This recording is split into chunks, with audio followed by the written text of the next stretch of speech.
बोलने वाले परिंदे ने शहजादी के साथ क्या किया, आइए सुनते हैं ये पूरा वाकया। लेकिन अगर आपने इस वीडियो को लाइक नहीं किया है तो आपसे गुजारिश है इस वीडियो को लाइक जरूर करें। दोस्तों, पुराने जमाने की बात है। किसी जगह एक बादशाह हुकूमत करता था। उसकी एक बेटी थी जिसका नाम शहजादी गुलसनोवर था। एक रोज का जिक्र है, शहजादी गुलसनोवर महल के बाग में झूला झूल रही थी। इसकी देखभाल करने वाली कनीजें भी इसके साथ साथ थीं। बादशाह की बीवी मलका और बादशाह भी वहीं थे और एक तख्त पर बैठे एक दूसरे से बातें कर रहे थे। शहजादी को बाग में झूला झूलना बहुत अच्छा लगता था। वो अपनी कनीजों के साथ रोज शाम को यहाँ आती थी। आज इसके साथ मलका और बादशाह भी आ गए थे। शहजादी हमेशा की झूला झूल रही थी कि अचानक इसकी नजर एक निहायत खूबसूरत परिंदे पर पड़ी। इसका रंग सुनहरी था और सर पर एक छोटा सा ताज भी था। वो परिंदा दरख्त पर बैठा शहजादी को ही देख रहा था। उसकी खूबसूरती देखकर शहजादी गुलसनोवर दंग रह गई, क्योंकि परिंदा बेहद ही खूबसूरत था और उसका रंग सुनहरा था। शहजादी झूले से उतरकर इस दरख्त के नजदीक आ गई जिस पर वो खूबसूरत परिंदा बैठा हुआ था। इसने परिंदे से कहा, तुम कितने खूबसूरत परिंदे हो, आओ मेरे पास आओ। इसकी बात सुनकर परिंदे ने कहा, मेरा दिल तो चाह रहा है कि मैं तुम जैसी अच्छी और खुशी खलाक लड़की के साथ कुछ देर बैठकर बातें करूं, मगर मैं तो नगर नगर की सैर करने के लिए निकला हूं, इसलिए मैं चलता हूं। यह कहकर इसने अपने पर फड़फड़ाए और उड़ गया। शहजादी सनोवर को बहुत हैरत हुई कि वो खूबसूरत परिंदा इंसानों की तरह बातें करता था।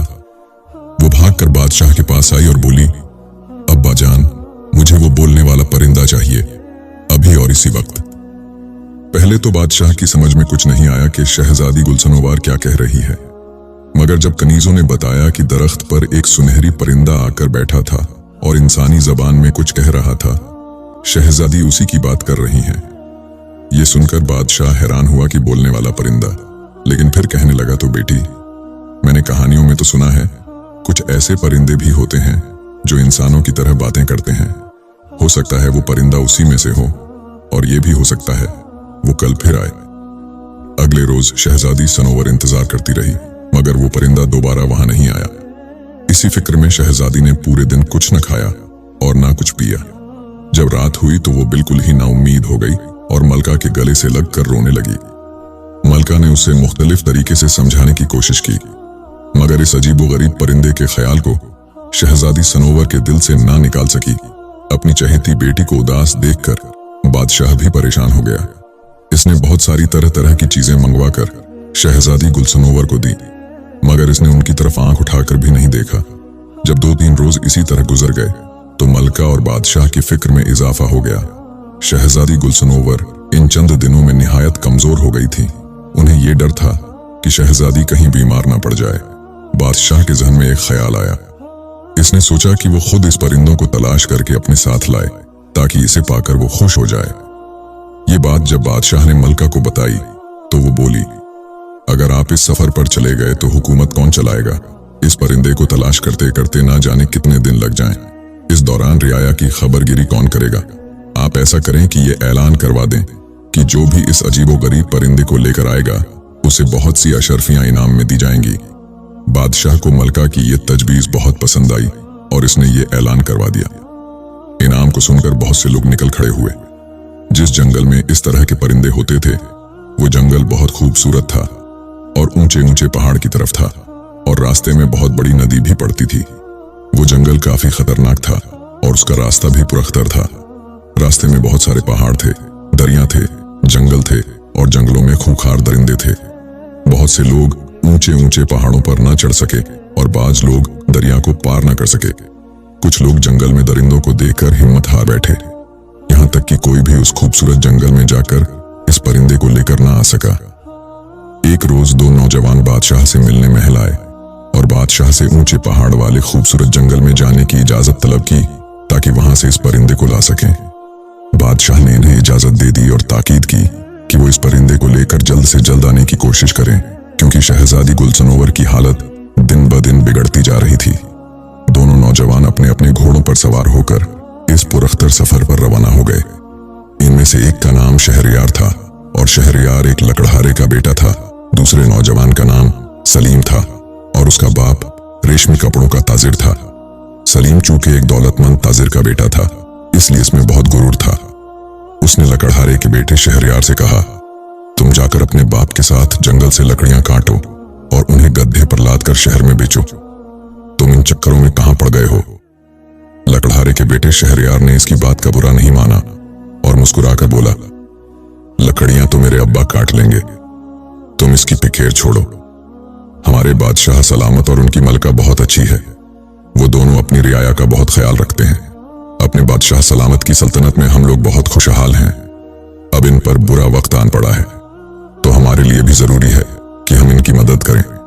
मुझे इनाम का लालच नहीं, मैं तो बस ये चाहता हूं कि वो बोलने वाला परिंदा जल्द से जल्द लाकर बादशाह सलामत के हवाले कर दूं, ताकि उनकी बेटी खुश हो जाए और हमारे बादशाह और मलका की फिक्र दूर हो जाए। वो बातें करते करते काफी दूर निकल आए थे। इस वक्त वो एक मैदान में थे जिसमें कहीं कहीं बड़े दरख्त भी नजर आ रहे थे।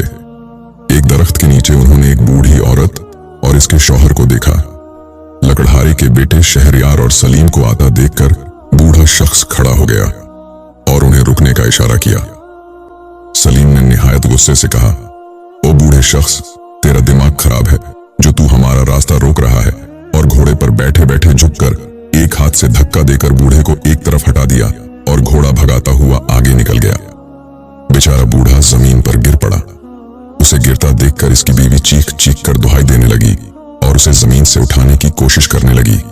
ये देखकर शहरयार, जो कि लकड़हारे का बेटा था, वो जल्दी से घोड़े से नीचे उतरा, बूढ़े को जमीन पर से उठाया और बोला, मोहतरम बुजुर्ग, आपको चोट तो नहीं आई?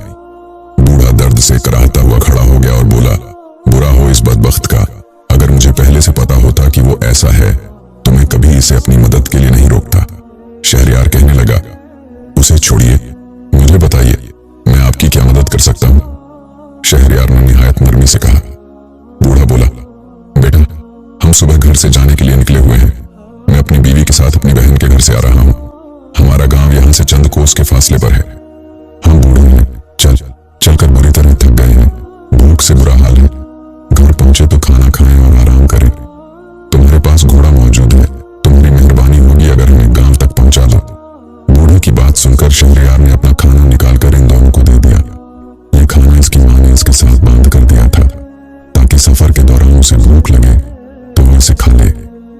जब वो दोनों खाना खा चुके तो शहरयार ने दोनों को घोड़े पर सवार कराया और खुद घोड़े की रस्सी पकड़कर तेज तेज कदमों से इनके गांव की तरफ रवाना हो गया।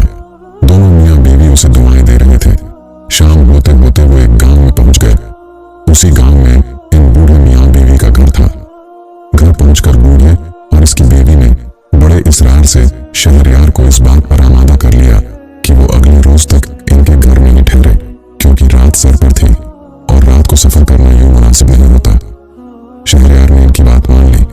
रात के खाने के बाद बूढ़े ने कहा, नौजवान, अब बताओ तुम कहां से आ रहे हो और कहां जा रहे हो?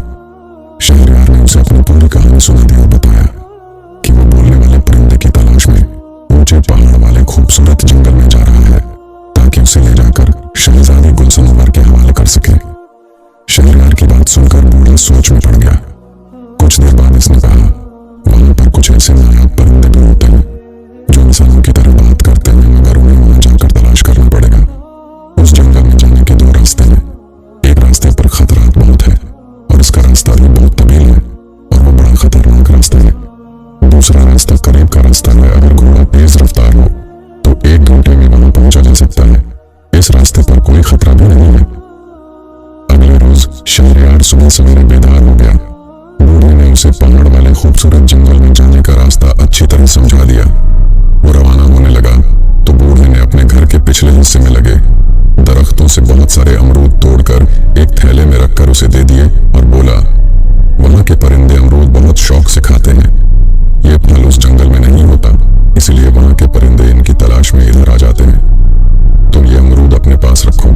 मुझे यकीन है कि इनकी खुशबू वहां के परिंदों को तुम्हारी तरफ मुतवज्जा कर देगी। हो सकता है इनमें कोई ऐसा परिंदा भी हो जो इंसानों की तरह बातें करता हो। शहरयार ने अमरूद लेकर बूढ़े का शुक्रिया अदा किया और घोड़े पर सवार होकर वहां से रवाना हो गया। जिस रास्ते पर इसका घोड़ा दौड़ रहा था वो बहुत साफ सुथरा और हमवार रास्ता था। एक लंबी पगडंडी थी जिसके दोनों तरफ में हरी हरी घास थी। कहीं कहीं फूल पौधे भी नजर आ जाते थे। इस रास्ते रास्ते पर सफर करते हुए वो बहुत जल्द उस खूबसूरत जंगल में पहुंच गया। वहां पहुंचा तो देखा चारों तरफ बहुत चहल पहल नजर आ रही थी। इसने वहां पर वक्त जाया करना मुनासिब न समझा और बोलने वाले परिंदे की तलाश में चल पड़ा। इसकी नजरें दरख्तों पर लगी हुई थी ताकि उसे परिंदे नजर आ जाएं। चलते चलते वो एक बाग में पहुंचा। वहां पर बहुत सारे छोटे बड़े निहायत खूबसूरत परिंदे फिजा में उड़ते फिर रहे थे। वो सब अपनी सुरीली आवाजों में चहचहा रहे थे, मगर इनमें से कोई भी ऐसा परिंदा नहीं था जो इंसानी जुबान में बातें करता हो। शहरयार को फिक्र तो बहुत हुई, मगर इसने हिम्मत नहीं हारी।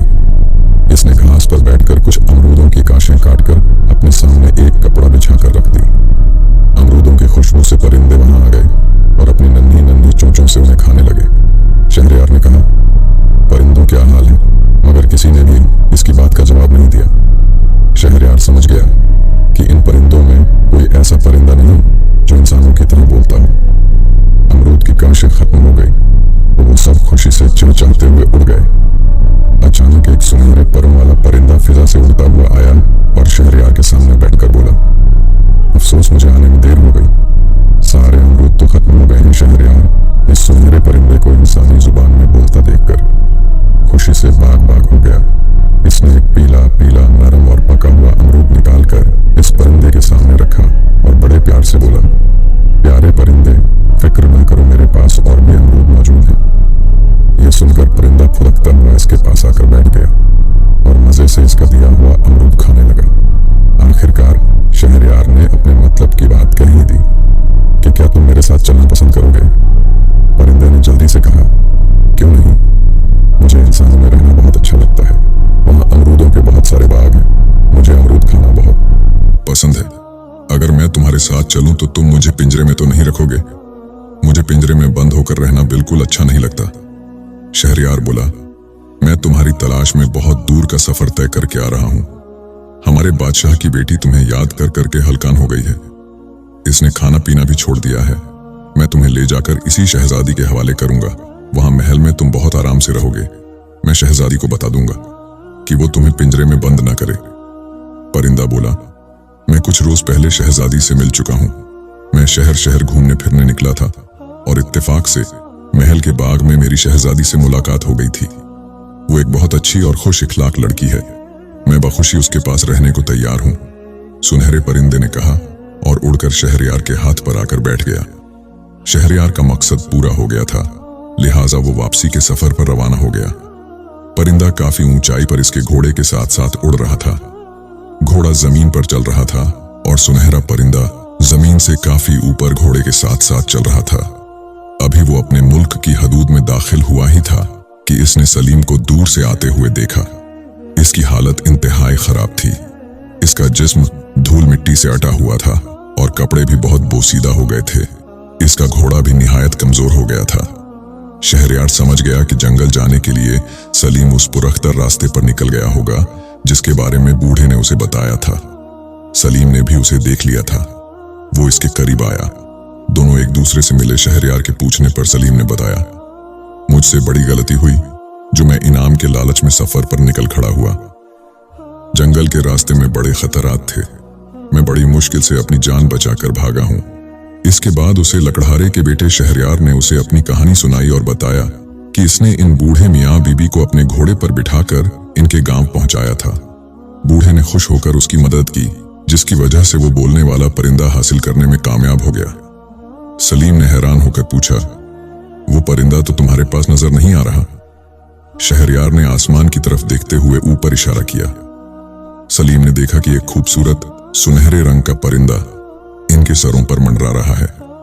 उन्हें बातें करता देखकर परिंदे ने चिल्लाकर कहा, शहरयार जल्दी करो, ऐसा ना हो कि रात हो जाए। शहरयार ने सलीम को अलविदा कहा और अपने घोड़े को चलने का इशारा किया। सलीम ने उसे जाता देखा तो बोला, अगर मैं इन बूढ़े मियाँ बीवी के साथ बुरा सलूक नहीं करता तो मुझे भी बोलने वाला सुनहरा परिंदा मिल जाता। शहजादी के पास ऐसे 2 परिंदे हो जाते। मैंने अपनी बदइखलाकी और खराब जुबान की वजह से इनाम हासिल करने का मौका जाया कर दिया। मुझे अपने बुरे सलूक और गरूर की सजा मिल गई है। ये कहकर वो अपने रास्ते पर चल पड़ा। शहरयार महल पहुंचा तो सुनहरे परिंदे को देखकर शहजादी गुलसनोवर खुश हो गई। परिंदा भी बहुत जल्द उससे मनूस हो गया। शहजादी जहां भी जाती वो इसके पीछे पीछे होता। शहरयार के कहने पर शहजादी गुलसनोवर ने वादा कर लिया था कि वो इस परिंदे को पिंजरे में नहीं रखेगी। शहजादी गुलसनोवर को खुश देखकर बादशाह और मलका ने भी चैन का सांस लिया। बादशाह ने शहरयार की हिम्मत और बहादुरी की बहुत तारीफ की। रात हो गई थी, इसलिए बादशाह ने शहरयार को घर नहीं जाने दिया और उसे शाही मेहमान खाने में ठहराने का हुक्म दे दिया। अगले रोज हस्बे वादा बादशाह ने शहरयार को बहुत सारी अशरफियां इनाम में दी। शहरयार ने बादशाह का बहुत शुक्रिया अदा किया और अशरफियों का थैला अपने घोड़े पर रखकर महल से रुखसत होने लगा। शहजादी गुलसनोवर अपने सुनहरे परिंदे के साथ उसे अलविदा कहने आई। शहरयार महल से निकला तो उसका रुख अपने घर की जानिब नहीं था। वो बड़ी तेजी से अपना घोड़ा दौड़ाता हुआ उस बूढ़े के गांव की जानिब जा रहा था, जिसके बताने की वजह से वो बोलने वाला परिंदा हासिल करने में कामयाब हुआ था। वो इनके गांव में पहुंचा तो बेचारा बूढ़ा बीमार पड़ा था और इसकी बीवी इसकी देखभाल में लगी हुई थी। बीमारी की वजह से बूढ़ा अपने काम पर नहीं जा सका था। ऐसे में शहरयार की उस रोज की दी हुई रकम उनके बहुत काम आई। शहरयार को देखकर दोनों मियां बीबी खुश हो गए। शहरयार ने अपनी कामयाबी की खबर उन्हें सुनाई।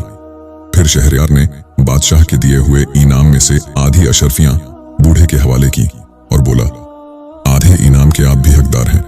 अगर आप मुझे वो आसान रास्ता न बताते तो शायद मुझे वो परिंदा कभी भी नहीं मिलता। इतनी ज्यादा अशरफियां पाकर वो दोनों मियां बीवी खुश हो गए और शहरयार को दुआएं देने लगे। इसके बाद शहरयार अपने घर आया।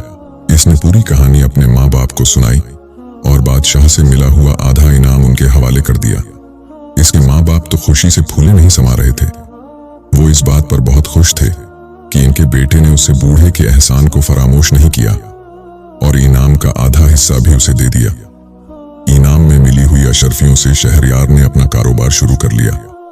इसके बाप ने जंगल से लकड़ियां काटकर फरोख्त करना भी छोड़ दी और कारोबार में अपने बेटे का हाथ बटाने लगा। थोड़े ही दिनों में इनका कारोबार खूब चमक उठा। यूं एक लकड़हारे का बेटा कमजोर इंसानों से मोहब्बत और इनकी मदद करने के सिले में अपने माँ बाप के साथ एक खुशहाल जिंदगी गुजारने लगा।